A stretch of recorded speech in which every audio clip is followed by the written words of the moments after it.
Welcome to Sethu Chitra kitchen. இந்த ஆப்பம் வந்து எப்போவுமே பண்ணுற ஆப்பம் அப்படின்னு நினைக்காதீங்க. இந்த ரெசிபி வந்து பழைய காலத்து ரெசிபி. இது வந்து சீசன் இருக்கும் பொழுது தான் இந்த மாதிரி ஆப்பம் பண்ண முடியும். அதுவும் சம்மர் சீசனில் இந்த பதநீர்லாம் கிடைக்கும் பாருங்கள், நுங்கு பதநீர் கிடைக்கிற அந்த டைமில் தான் இந்த ஆப்பம் பண்ண முடியும். இதுக்கு பச்சரிசி, ரேஷன் பச்சரிசி தான் நான் எடுத்திருக்கேன். ஒரு ஆழாக்கு எடுத்திருக்கேன். அதை கிட்ட காட்டுறேன் பாருங்கள். பச்சரிசினா நல்லா வெள்ளையாக இருக்கும். இதை நல்லா வாஷ் பண்ணி எடுத்துன்னு வந்துடுறேன். நல்லா உப்பு போட்டு நல்லா உரசி வாஷ் பண்ணணும். இல்லைன்னா இது வந்து நல்லாவே வரும். அதுவும் ரேஷன் அரிசியில் பண்ணால் இன்னும் சூப்பராக வரும். நல்லா இதை வாஷ் பண்ணிவிட்டு ஒரு 3 மணி நேரம் ஊற விட்டுடுறேன். அந்த பாருங்கள், இதுதான் பதநீர். அதை வாங்கி அப்படியே ஃப்ரிட்ஜில் நான் வச்சுட்டேன். அதனால் அந்த மாதிரி ஒரு சைடு அப்படி படுக்க வச்சதுனால அந்த ஒயிட்டாக தெரியுது. இந்த பதநீரில் தான் இந்த ஆப்பம் பண்ணணும்.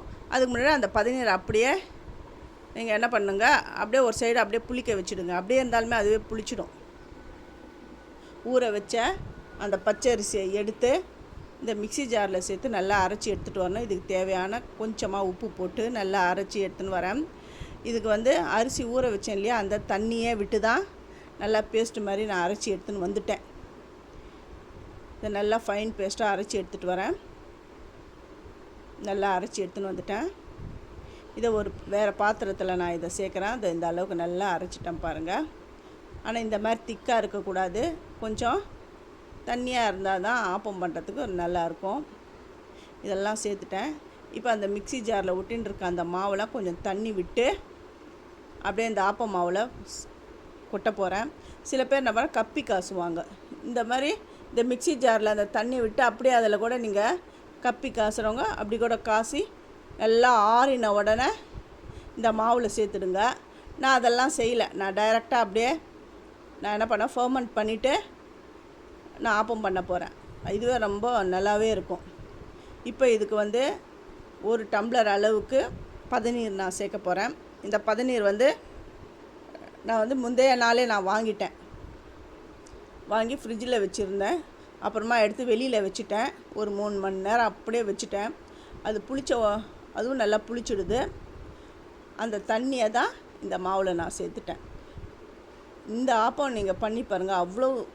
அப்படி ஒரு மனமாக அவ்வளோ நல்லாயிருக்கும். இது ரொம்ப பேருக்கு இந்த பதநீர் ஆப்பம் தெரியுமா தெரியாதான்னு எனக்கு தெரியாது. ஆனால் இது வந்து உங்கள் பாட்டி உங்கள் அம்மா கிட்டலாம் கேட்டிங்கன்னா அவங்க சொல்லுவாங்க.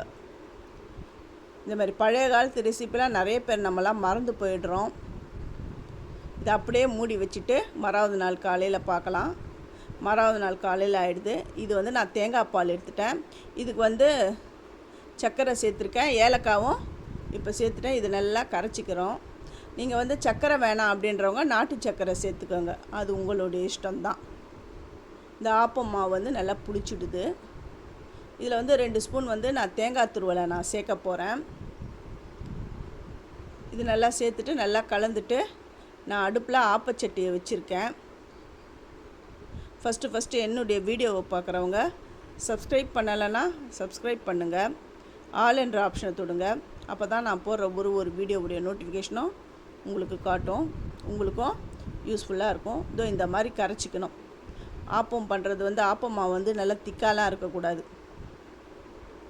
ஆப்பச்சட்டியை நான் வச்சுட்டேன். அதில் லைட்டாக எண்ணெயை கோட் பண்ணிடுறேன். ஆப்பம் மாவு ஆப்பச்சட்டி நல்லா சூடாக இருக்குது. 2 குழிக்கரண்டி மாவு இதில் சேர்த்து அதை அப்படியே சுழட்டி விடணும். அப்படியே சுழட்டி விட்டு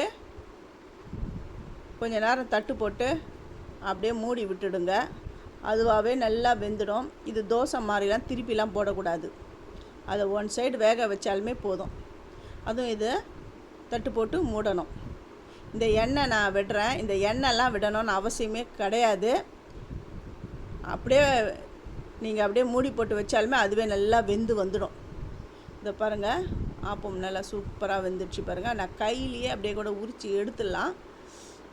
இருந்தாலும் சூடாக இருக்கிறது என்றதுனால நான் கரண்டியை வச்சு தாருங்க இதை எடுத்துட்டேன் பாருங்கள். இப்போ அடுத்தது ஒன்று நான் ஊற்றி காட்டுறேன். இதுக்கு நான் எண்ணெய்லாம் சுத்தரம் விட போகிறதில்ல. ஒன்லி மாவு மட்டும்தான் நான் வெட்டுறேன். எந்த அளவுக்கு அதுவே எழுந்துரும் பாருங்கள். அப்படியே ஜென்டிலாக சொயட்டி விடணும். ஆப்பம் எப்படி பண்ணணும் அப்படிலாம் சொல்லணும்னு அவசியம் கிடையாது. அது உங்கள் எல்லாருக்குமே தெரியும் ஆப்பம் எப்படி சுழட்டி விடணும்னு. ஆப்பன்றது மேலே, அதாவது அந்த ஓரத்தெல்லாம் நல்லா கிறிஸ்பாக இருக்கணும், உள்ளே வந்து நல்லா சாஃப்டாக இருக்கும். இது செவக்கலையே அப்படின்னு நினைக்காதீங்க, இது செவக்கணும். வெந்தயம் அதெல்லாம் போட்டிங்கன்னா நல்லா செவந்து வரும். நான் வெந்தயம் எதுவுமே போடலை. இதுவே நல்லா சாஃப்டாக அவ்வளோ நல்லா அந்த பதநீர் விட்டதுனால அந்த டேஸ்ட் வந்து இன்னும் ரொம்ப நல்லாயிருக்கும். நம்ம ரெகுலராக சாப்பிட்ற ஆப்பத்தை விட இந்த ஆப்பத்தோடைய டேஸ்ட்டு ரொம்ப ரொம்ப நல்லாயிருக்கும். இந்த பாருங்க, 2வது ஆப்பம் ஊற்றிட்டு எண்ணெய் விடலை, அப்படியே எடுத்துட்டேன். இதை 3வது டைமும் நான் ஆப்பம் ஊற்றிட்டேன். பாருங்க ஆப்பம் எப்படி வந்துடுதுன்னு பாருங்கள்.